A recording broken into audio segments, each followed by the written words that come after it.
Hello everyone, welcome back to my YouTube channel. Hope you all are doing good. तो आज की इस video में हम डिस्कस करने जा रहे हैं क्लास 10th का एक पोएम जो कि है the ball poem by John Berryman. तो सबसे पहले इस पोएम को स्टार्ट करने से पहले मैं आपको इस पोएम का एक छोटा सा आउटलाइन बता देती हूँ, ताकि बाद में जब हम इस पोएम को रीड करेंगे और समझने की कोशिश करेंगे तब आपको ज़्यादा कोई प्रॉब्लम ना हो। तो बेसिकली इस पोएम में हमारे जो पोएट हैं जॉन बेरीमैन, वो एक बच्चे के बारे में बता रहे होते हैं। एक छोटा सा लड़का होता है जो कि अपने हाथ में अपनी एक बहुत ही प्यारी सी गेंद को लेके खेल रहा होता है स्ट्रीट साइड में, और अचानक से उसके हाथ से वो बॉल छूट जाती है और वो स्ट्रीट साइड से स्लाइड होते हुए पानी में जाके गिर जाती है और उसकी बॉल गुम हो जाती है। तो अब हम इस पोएम को लाइन बाय लाइन रीड करेंगे और समझने की कोशिश करेंगे कि आखिर हमारे पोएट इस पोएम के थ्रू क्या बता रहा है। और इस पोएम के थ्रू ना लास्ट में आपको एक बहुत ही अच्छा सा, बहुत ही ब्यूटीफुल सा मैसेज हमारे पोएट दे रहे हैं। तो सबसे पहले हम पोएम को लाइन बाय लाइन रीड करेंगे। What is he to do? I saw it go merrily bouncing down the street and then merrily over there it is in the water। अब यहाँ पे दो वर्ड्स गिवन है, उसका meaning पहले मैं आपको क्लियर कर देती हूँ।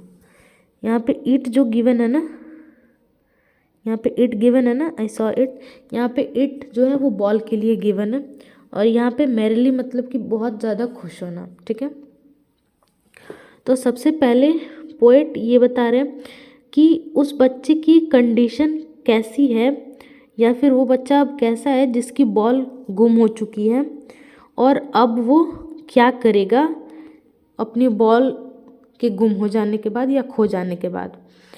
उसके बाद पोएट बता रहे हैं कि उन्होंने भी उस बॉल को देखा है जिस बॉल को उस बच्चे ने ले रखा था या उसके साथ खेल रहा था। I saw it go merrily bouncing down the street and merrily over there it is in the water। उन्होंने ये देखा कि वो बॉल जो है वो बहुत ज़्यादा खुश होते हुए बाउंस कर रही थी। अब यहाँ पे देखो एक मेटाफर दिया है, मैरिली बाउंसिंग। मैरिली बाउंसिंग मतलब कि खुश होते हुए। अब बॉल तो खुश नहीं हो सकती ना, लेकिन यहाँ पे मेटाफर यूज़ करके बताया जा रहा है कि बॉल बहुत ज़्यादा टैप करते करते करते करते स्ट्रीट साइड से स्लाइड होके, और जब वो बहुत ज़्यादा खुश हो जाती है, यहाँ पे दिया है ना मैरिली ओवर, मतलब कि बहुत ज़्यादा जब खुश हो जाता है तब वो जाके पानी में गिर जाता है। तो फर्स्ट के 4 लाइन में पोएट जो है वह हमें यही बता रहा है। अब आते हैं हम 5th लाइन में।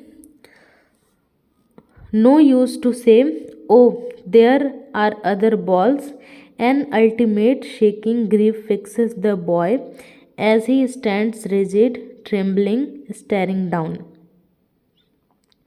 अब यहाँ पे अल्टीमेट शेकिंग ग्रीफ का मतलब कि एक डर होता है या एक दुख जो होता है वो उसके अंदर आके बैठ जाता है, क्योंकि उसकी बॉल जो है वो गुम हो चुकी है, जो कि उसको बहुत ज़्यादा प्यारी होती है। यहाँ पे है रिजिड मतलब कि कठोर। ठीक है, ट्रेम्बलिंग मतलब कि शेक करना, हिलना या डुलना या कांपना बोल सकते हैं। स्टेरिंग डाउन मतलब कि किसी चीज़ को लगातार देखना। ठीक है,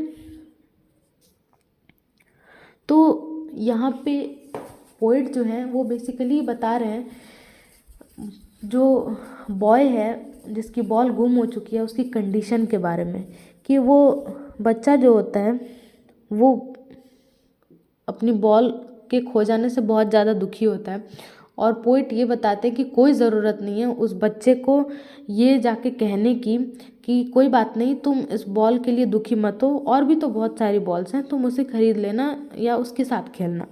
ठीक है, an ultimate shaking grief fixes the body as a stands rigid trembling staring down.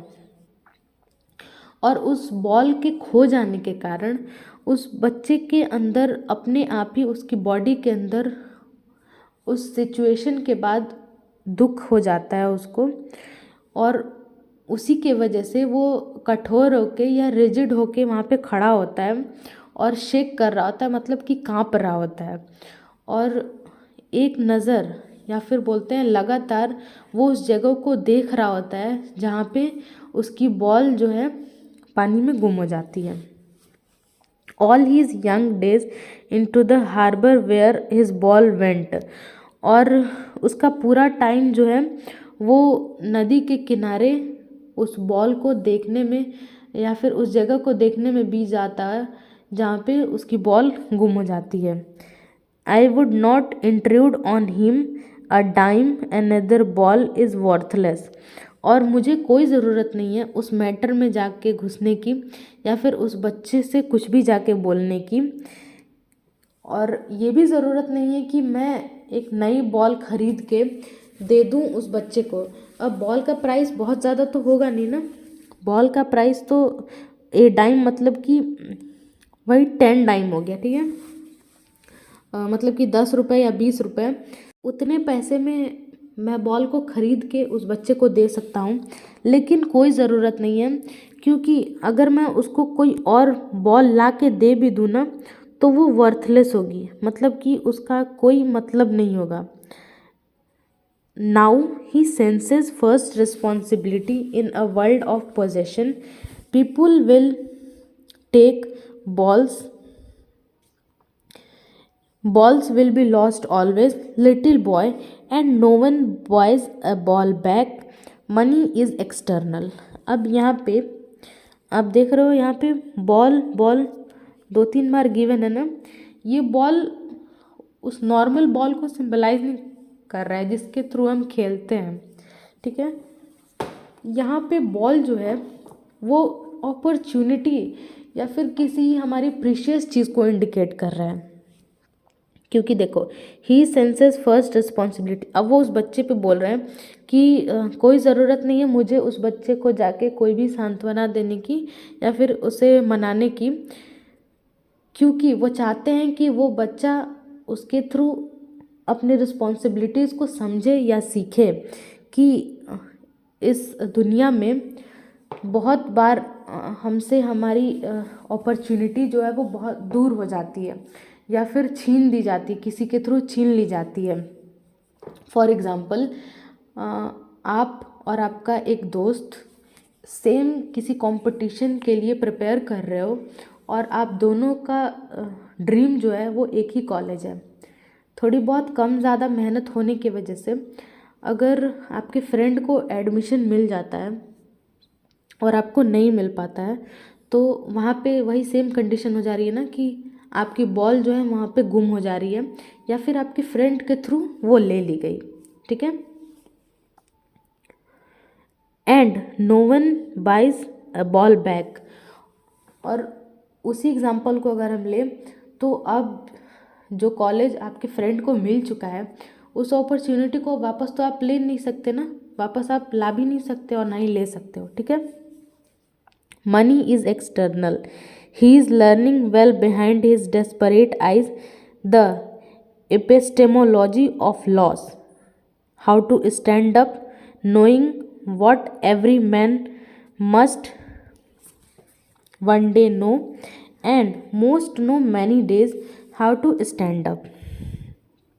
अब यहाँ पे एपिस्टेमोलॉजी का मतलब है नोन, मतलब कि या फिर बोल सकते हैं ज्ञान, ठीक है। अब यहाँ पे जो पोइट है वो हमें यही बता रहे हैं कि मनी जो है वो एक्सटर्नल है, मतलब कि मनी दूसरी चीज़ है। ज़रूरी नहीं है कि हम पैसे से हर एक चीज़ खरीद लें।